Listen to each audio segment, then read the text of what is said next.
What's up, everyone? My name is Michael Burrell, and I am a graphic design and digital art professor here in New York.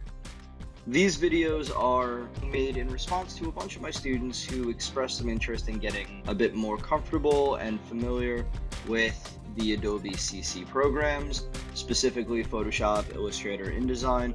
So I'm going to be doing a video series where I focus on the tools, techniques, and options that I think are the most important, the need-to-know items to get you by. So if you have never used Adobe Illustrator before, or maybe you know some Adobe programs and you're just looking to add to your arsenal of tools, or maybe this is a program that you've used in the past and you're trying to get a bit more familiar with what's new, these videos should have something in there for you.